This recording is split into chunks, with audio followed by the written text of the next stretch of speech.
Les manifestations engagées par les citoyens du Sénégal ont effectivement engendré des dégâts économiques.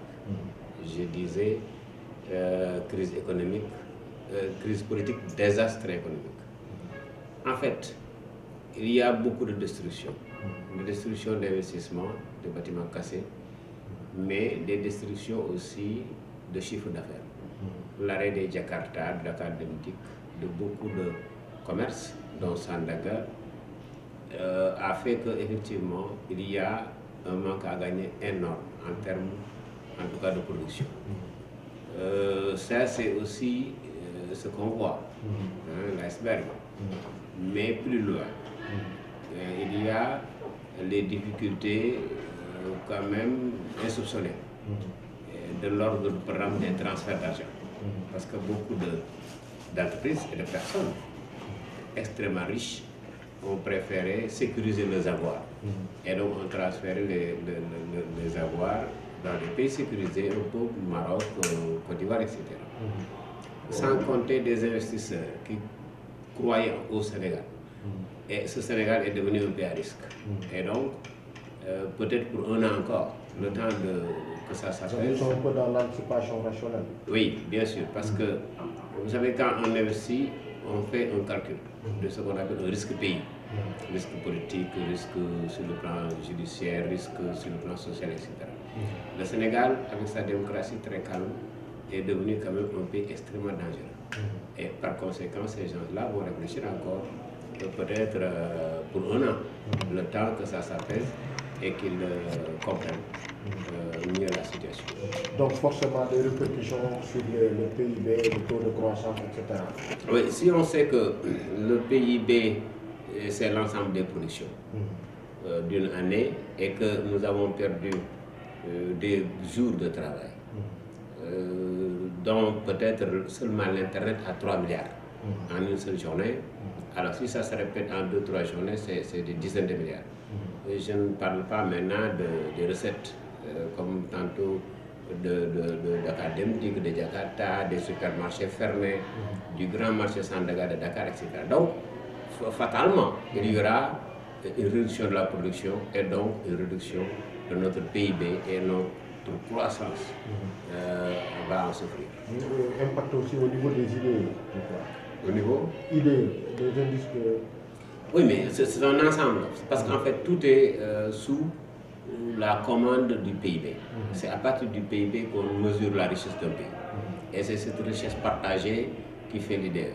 Et donc, si nous avons quand même ces pertes de production, il va de soi que pour un pays qui doit se construire, ça fera très mal à l'arrivée parce que nous sommes un pays très jeune, avec une économie extrêmement faible, qui caracole autour de 5% de croissance.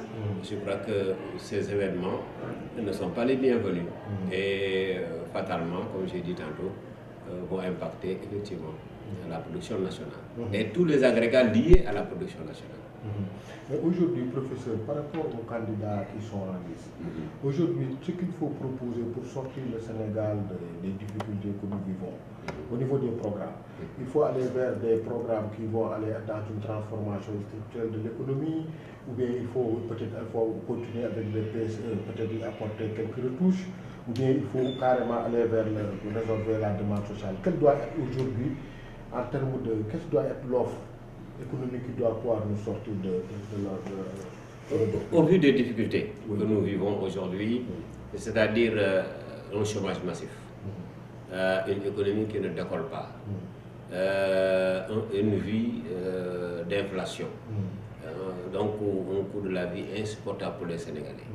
Au bout de tout cela, je dis qu'il faut changer de paradigme, c'est-à-dire il faut une restructuration effectivement de notre économie et ça passe par des réformes majeures sur la terre, des réformes majeures en termes de financement, des réformes majeures sur le plan fiscal pour aider et encadrer aussi nos PME qui font 97% de notre population.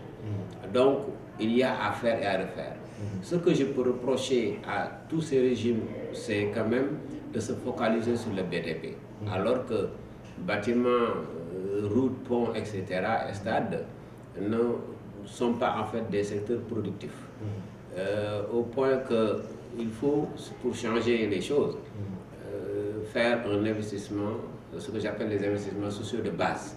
C'est-à-dire nous investir dans l'autosuffisance alimentaire, investir dans la santé, parce qu'il faut qu'on se soigne aussi, investir dans l'éducation pour que ces trois paramètres-là réunis fassent du Sénégalais un capital humain.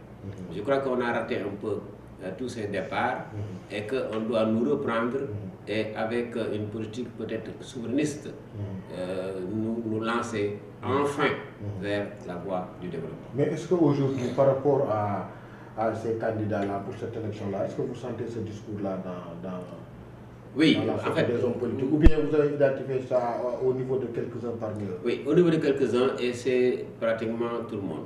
Je ne vais pas citer de nom, mais j'ai participé à l'encadrement économique de 4 au moins candidats. Mais ce qu'on voit, c'est qu'effectivement, ce sont des gens qui ont un excellent programme. Mais quand ils arrivent, comme le Yono côté du président Macky Sall, très souvent il y a une pression extérieure, il y a des lobbies. Et c'est un peu un détournement d'objectifs que les gens font après. Je crois que c'est ce qu'il faudra craindre. Mais sur le papier, c'est excellent.